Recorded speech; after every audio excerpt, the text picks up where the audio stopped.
Chapter 93. Jiang Wei propounded his scheme of defense, saying, Zhu Ziliang will lay an ambush behind the city, induce our soldiers to go out, and then take advantage of its undefended state to capture it. Now give me 3,000 good soldiers, and I will place them in ambush at a certain critical place. Lead your troops out, but go slowly and not further than 10 miles, and then turn to retire. However, look out for a signal, and if you see one, attack, for the attack will be double. If Zhu Ziliang is there himself, we shall capture him. The governor adopted this plan, gave the needed troops to Jiang Wei, who marched at once, and then Ma Zun went forth himself with Lian Kaiyan. Only 2 civil officials, Liang Zhu and Yin Shang, were left to guard the city. Zhao Zilong had been sent to lie in ambush in a secret place among the hills till the Chancery army left the city, when he was to rush in and capture it. His spies reported the departure of the governor, and only civil officials remained within the city. Zhao Zilong sent on the news to those who were acting with him, Zhang Yi and Gao Xiang, that they might attack Ma Zun. Zhao Zilong and his 5,000 troops then quickly marched to the city wall and called out, I am Zhao Zilong of Chanshan. You have fallen into our trap, but if you will surrender quickly, you will save many lives. But instead of being alarmed, Liang Zhu looked down from the wall and said, on the contrary, you have fallen into our trap, only you do not know it yet. Zhao Zilong began his attack on the walls. Soon there was heard a roar, and fire broke out all round, and forth came a youthful leader armed with a spear, riding a curveting steed. Look at me, Jiang Wei of Chancery, cried he. Zhao Zilong made at him, but after a few bouts he found Jiang Wei was getting very eager. Zhao Zilong was surprised, and wondered no one knows there is such an able man in Chancery. As the fight went on, along came the 2 other forces under Ma Zun and Lian Kaiyan, now returning. As Zhao Zilong found he could not prevail, he set to cut an alley through and lead off his defeated troops. He was pursued, but Zhang Yi and Gao Xiang poured forth to save him, and he got away safely. Zhu Ziliang was surprised when he heard what had happened. Who is this, said he, who has thus seen into the dark depths of my secret plan? A man of Nannan who happened to be there told him, he is Jiang Wei from Jicheng of Chancery County. He is very filial to his mother. Civil skill, military prowess, wisdom, and courage, he has all. Truly he is a hero of the age. Zhao Zilong also praised his skill with the spear, which was superior to any others. Zhu Ziliang said, I want to take Chancery now. I did not expect to find such a man as this. The Shu army then advanced in force. Jiang Wei went back to Ma Zun and said, Zhao Zilong's defeat will bring up Zhu Ziliang with the main body. He will conclude that we shall be in the city, wherefore you had better divide your force into 4. I, with one party, will go into hiding on the east so that I may cut off our enemies if they come that way. You, O governor, and Lian Kaiyan and Yin Shang will lie in ambush on the other sides of the city. Let Liang Zhu and the common people go up on the wall to make the defense. Ma Zun agreed to the plan and prepared everything. Due to Jiang Wei, Zhu Ziliang himself led the main army to Chancery. When they reached the city, Zhu Ziliang gave a general orders, attacking a city must be proceeded as soon as the army reaches it. At the rolling of drums in sight, and urged the soldiers to advance with a rush. The keenness of the soldiers will be spoiled by any delay. So this time also the army came straight up to the rampart. But they hesitated and dared not attack when they saw the flags flying in such good order and apparently such thorough preparation. About the middle of the night, fires started up all around, and a great shouting was heard. No one could see whence the Wei soldiers were coming, but there were answering shouts from the wall. The soldiers of Shu grew frightened and ran. Zhu Ziliang mounted a horse and with Guanzhong and Zhang Bao's escort got out of danger. Looking back, they saw many mounted troops with torches winding along like a huge serpent. Zhu Ziliang bade Guanzhong find out what this meant, and Guanzhong report, these are Jiang Wei's troops. Zhu Ziliang remarked, an army owes more to its leading than to its numbers. This Jiang Wei is a true genius. Zhu Ziliang led the army back to camp, and then he thought for a long time. Suddenly he called up one of the Anding men and said, Where's the mother of this Jiang Wei? She lives in Jicheng, replied he. Zhu Ziliang called Wei Yan and said to him, march off with a body of troops, giving out that you are going to take Jicheng. If Zhang Wai comes up, let him enter the city." Then Zhu Jiang asked, "What is the most important place in connection with this place?" The man from Anding replied, "The storehouse of Chanshui is at Shangui. If that is taken, the supplies are cut off." This was good news, so Zhao Zilong was sent to attack Shangui, while Zhu Jiang made a camp 10 miles south of the city. The spies took the news of the movements of these three forces into Chanshui. When Zhang Wai heard that one army was to attack his own place, he pleaded with Ma Zun, saying, "My mother is in Jicheng, and I am worried about the attacking force. Let me go to its defense, that I may keep the city and do my duty by my mother at the same time." So Zhang Wai received command of 3,000 troops and marched toward his home. When Zhang Wai came near the walls, he saw a cohort under Wai Yan. He attacked. After a show of defense, Wai Yan retreated, and Zhang Wai entered the city. He closed the gates and prepared to defend the wall. Then he went home to see his mother. In the same way, Lian Qian was allowed to enter Shangui. Then Zhu Jiang sent for his prisoner, Zaihu Mao, and when he was brought to his tent, Zhu Jiang said suddenly, "Are you afraid of death?" Zaihu Mao prostrated himself and begged for his life. "Well, Zhang Wai of Chanshui, who is now gone to guard Jicheng, has sent a letter to say that he would surrender if only that would secure your safety. Now I am going to let you go if you will promise to induce Zhang Wai to come over to me. Do you accept the condition?" "I am willing to induce him to yield to you," said Zaihu Mao. Zhu Jiang then gave his prisoner clothing and a horse and let him ride away. Nor did he send anyone to follow him, but let him choose his own road. Having got outside, Zaihu Mao wanted to get away, but he was perfectly ignorant of the roads and knew not which to take. Presently he came across some people apparently in flight, and he questioned them. "We are Jicheng people," said they. "Zhang Wai has surrendered the city and deserted to Zhu Jiang. The troops of Shu are looting and burning, and we have escaped. We are going to Shangui. Do you know who is holding Chanshui?" "Governor Ma Zun is in there," said they. Hearing this, Zaihu Mao rode quickly toward Chanshui. Presently he met more people, evidently fugitives, leading sons and carrying daughters, who told the same story. By and by he came to the gate of the city, and as he was recognized, the wardens of the gate admitted him, and the governor came to greet him and asked of his adventures. He told all that had happened, that Zhang Wai had surrendered, and related what the fugitives had said. "I did not think Zhang Wai would have gone over to Shu," said the governor sadly. "It seems he thought by this to save you, Sir Commander-in-Chief," said Liang Zhu. "I am sure he has made only a pretense of surrendering." "Where is the pretense when it is a fact that he has surrendered?" said Zaihu Mao. They were all perplexed. Then at the third watch the troops of Shu came to begin an attack. The fires round the wall were very bright, and there in the glare was seen Zhang Wai, armed and riding up and down under the ramparts, calling out for Zaihu Mao. Zaihu Mao and Ma Zun ascended the wall, whence they saw Zhang Wai swaggering to and fro. Seeing the chiefs on the wall, Zhang Wai called out, "I surrendered for the sake of you, O General. Why have you gone back on your word? Why did you surrender to Shu after enjoying so much of Wai's bounty?" said Zaihu Mao. "And why do you talk thus? What do you mean talking thus after writing me a letter telling me to surrender? You want to secure your own safety by involving me. But I have surrendered, and as I am a superior general in their service now, I see no sense in returning to Wai." So saying, he urged the soldiers onto the attack. The assault continued till dawn, when the besiegers drew off. Now the appearance of Zhang Wai in this fashion was but a ruse. Zhu Jiang had found among his men one who resembled Zhang Wai, and had disguised him so that Zhang Wai appeared to be leading the attack on the ramparts. In the smoke and fire during the night no one could penetrate the disguise. Zhu Jiang then led the army to attack Jicheng. The grain in the city was insufficient to feed the people. From the wall Zhang Wai saw wagons of grain and forage being driven into the Shu camp, and he determined to try to secure some.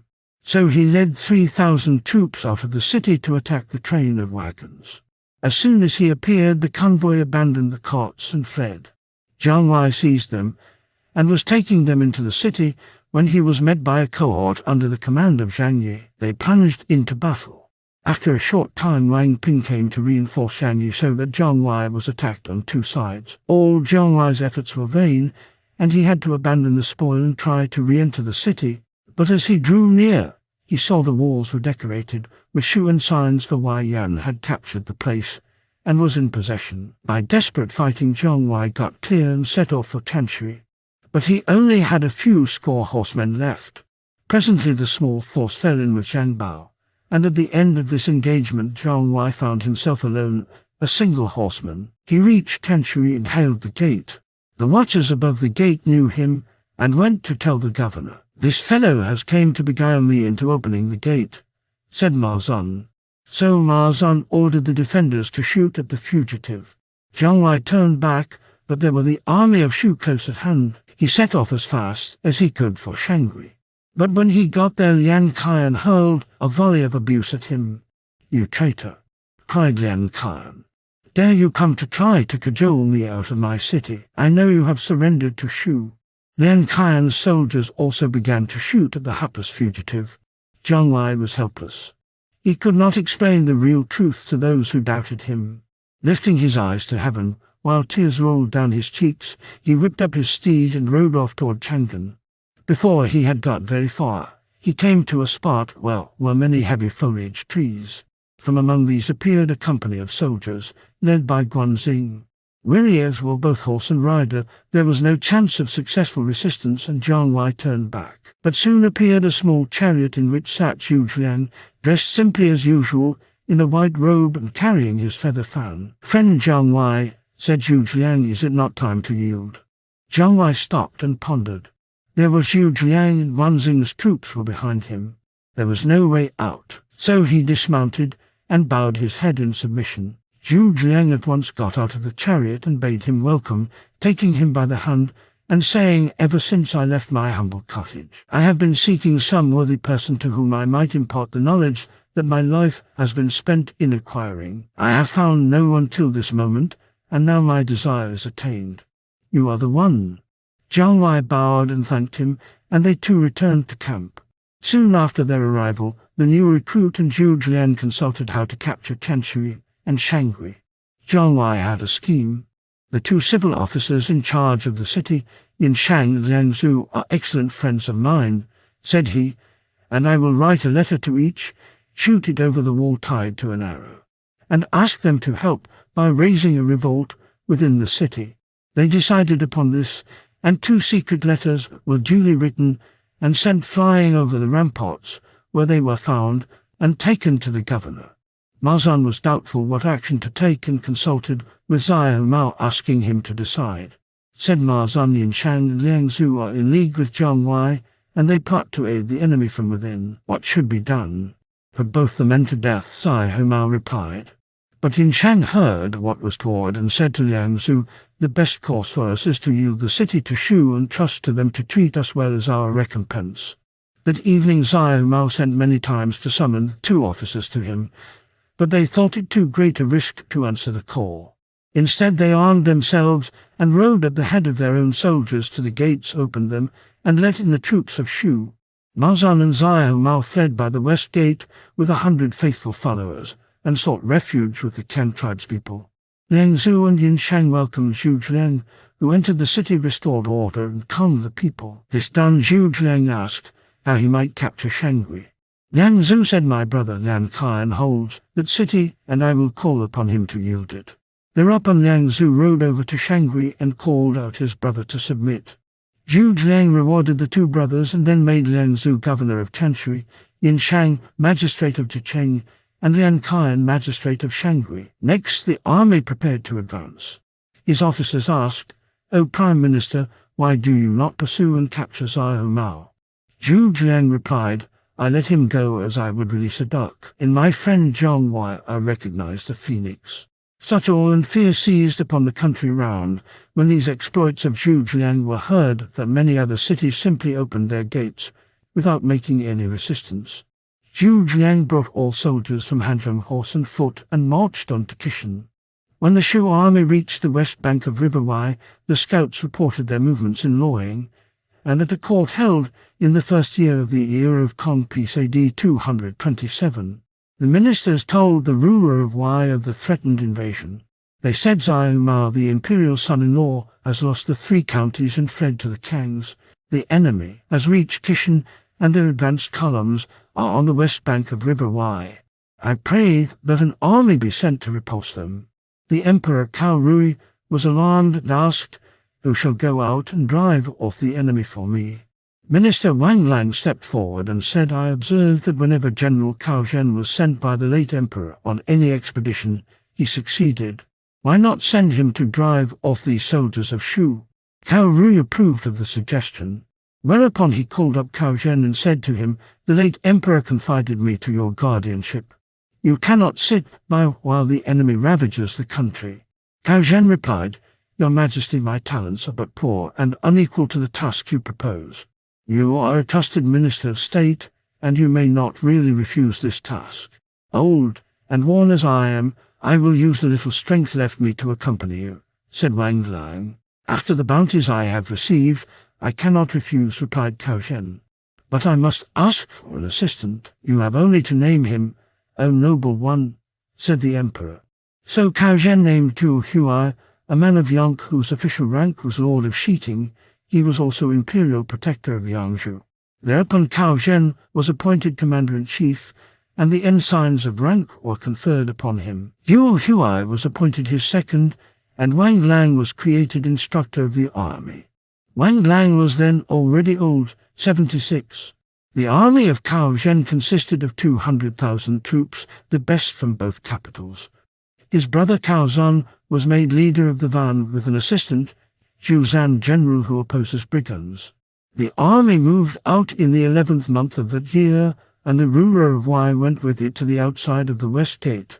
Cao Zhen marched by way of Chang'an and camped on the west bank of the river Wei. At a council which the commander-in-chief called to consider the best mode of attack, Wang Lang asked that he might be allowed to parley with the enemy. Said Wang Lang, "Let the army be drawn up in complete battle order, and unfurl all the banners. I will go out and call a parley with Xu Jiang, at which I will make him yield to us without a blow, and the army of Shu shall march home again." Cao Zhen agreed to the plan. So orders were given to take the early meal at the 4th watch and have the men fall in with their companies and files at daylight, all in review order. Everything was to be grand and imposing, the flags fluttering, and the drums rolling, every soldier in his place. Just before this display, a messenger was to deliver a declaration of war.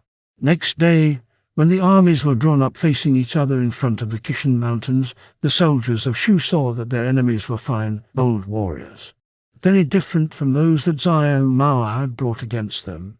Then, after 3 rolls of the drums, Minister of the Interior Wang Lang mounted his horse and rode out. Next to him rode Commander-in-Chief Cao Zhen, and followed behind was Deputy Commander Zhu Huai. The 2 leaders of the van remained in charge of the army. Then a messenger rode to the front and called out in a loud voice, "We request the leader of the opposing army to come out to a parley."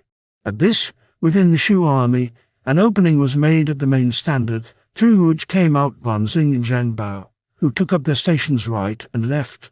Then followed 2 lines of generals, and beneath the standard, in the center of the array, was seen a 4-wheeled carriage wherein sat Zhu Jiang, with turban, white robe, and black sash.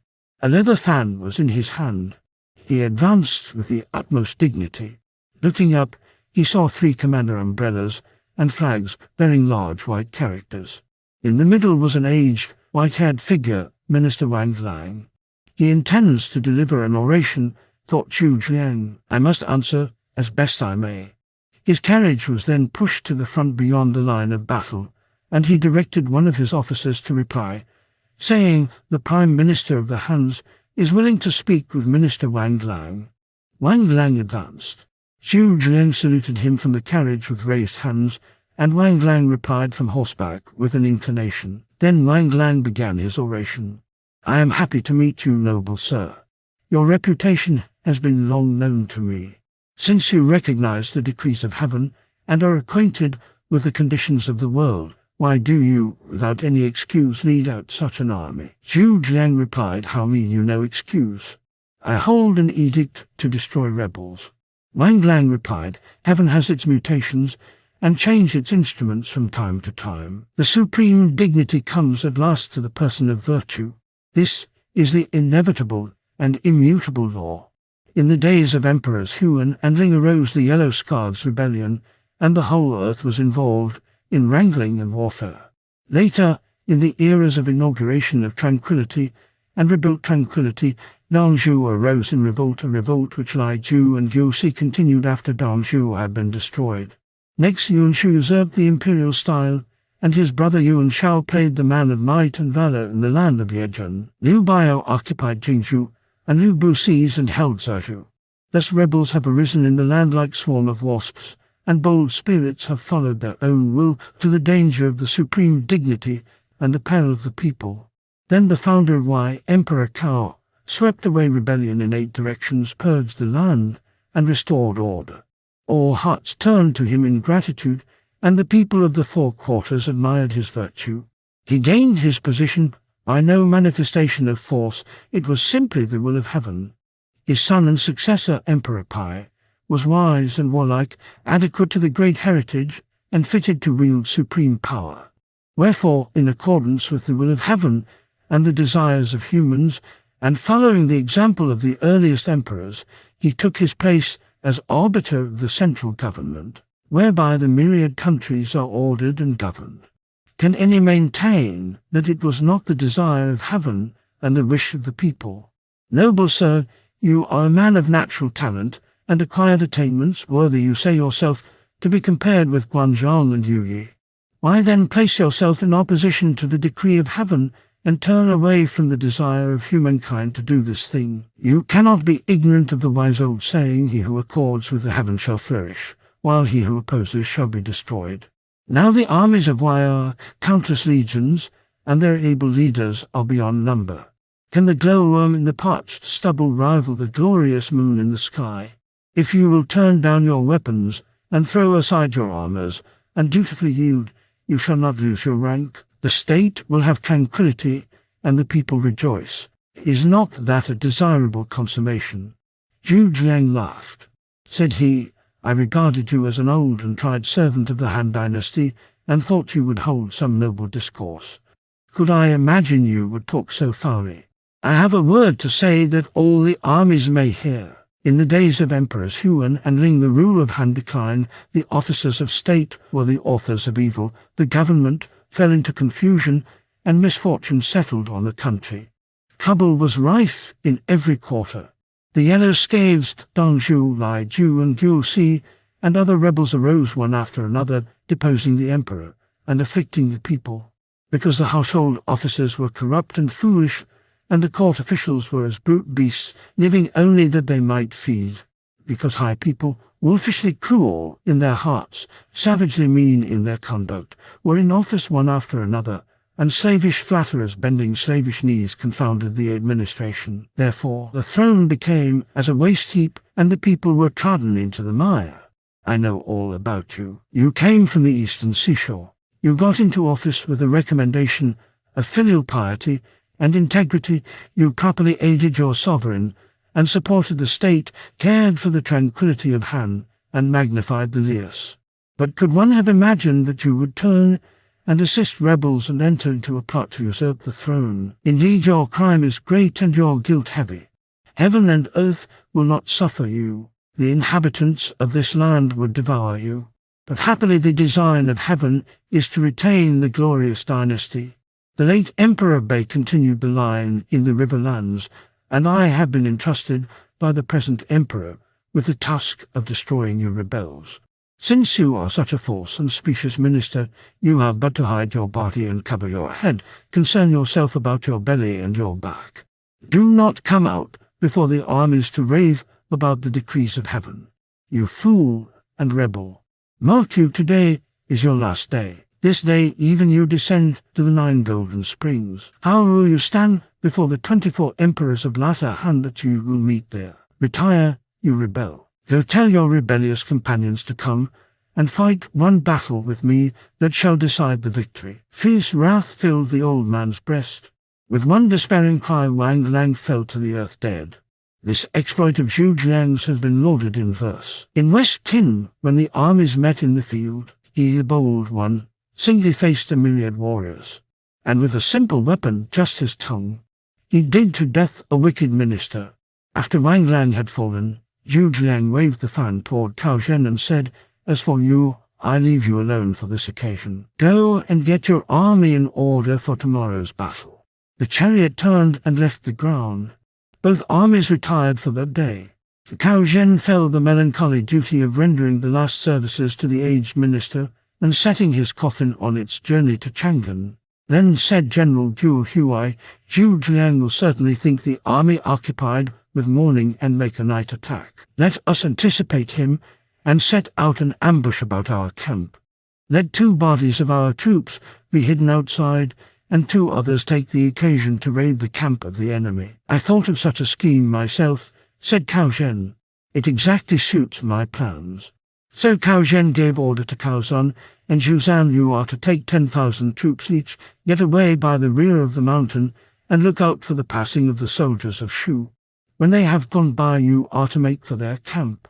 But you are only to attempt a raid if they have left." Cao Zun and Zhu Zan took the order and left. Then the commander-in-chief arranged with Guo Huai each to lead a force and hide outside the camp to wait for the raid of Shu. Only a few soldiers were to be left within to make a fire if the enemy was seen to be coming, and all generals set about the necessary preparations. When Zhu Jiang reached his tent, he called to him Zhao Zilong and Wai Yan, and said to them, "You 2 are to make a night attack." "Cao Zhen is a man of experience, and will be on the lookout," ventured Wai Yan. "But that is just what I want. I want him to know we shall attack tonight. He will then put some troops in hiding in rear of the Kishan Mountains, who will make for our camp as soon as they see us pass toward theirs. I am sending you to let yourselves be seen passing the hill, but you are to camp behind it and at a distance. When the soldiers of Wai attack this camp, you will see a signal. Then Wai Yan will hold the approach to the hill, and Zhao Zilong will make his way back in fighting order. He will meet the army of Wai returning and will let them pass. The enemy will assuredly fall to fighting among themselves, and we shall finish the battle." These 2 having gone away to carry out their portions of the plan, Zhu Jiang next called up Guanzhong and Zhang Bao. "You are to take each 10,000 troops and hide in the high road to the mountain. When the troops of Wai come, let them pass, and then march along the road they came by to their camp that they have just left." These 2 having left, Zhu Jiang placed Ma Dai, Wang Ping Zhang Nai, and Zhang Yi in ambush about the camp. Within the camp the tents and shelters were left standing as if the camp was occupied, while wood and straw were heaped up ready to give the signal. This done, Zhu Jiang and his officers retired to the rear of the camp to watch the proceedings. On the side of Wai, the 2 van leaders, Cao Zun and Zhu Zan, left at dusk and hastened toward the camp of Shu. About the 2nd watch they saw troops busily moving about in front of the hill. Cao Zun thought to himself, "General Guo Huai is an excellent strategist and of wonderful provision." Then he hastened the march, and in the 3rd watch reached the camp of Shu. He at once dashed into the enclosure, but only to find it totally deserted. Not a man was visible. At once he knew he had stumbled into a trap, and began to withdraw. Then the flames sprang up. Zhu Zan arrived all ready to fight, and the 2 bodies of troops, thrown into confusion, fought with each other till the 2 leaders met, when they found out they were fighting their own men. As they were restoring order, and came the 4 bodies of troops of Shu under Ma Dai, Wang Ping Zhang Nai, and Zhang Yi, who had lain in ambush ready for them. Cao Zun and Zhu Zan, with more than 100 of those nearest to them, ran away to get to the high road. But before long the rolling drums announced another body of their enemy, and their flight was stopped by Zhao Zilong. "Whither go ye, O rebel leaders?" cried Zhao Zilong. "Stop, for here is death." But Cao Zun and Zhu Zan still fled. Then came up a force led by Wai Yan and completed the defeat. The soldiers of Wai were wholly beaten and ran away to their own camp. But the guard left in the camp thought they were the enemy who come to raid, so they lit the fires, and at this signal Cao Zhen rushed up from one side and Guo Huai from the other. The fierce fight with their own troops began.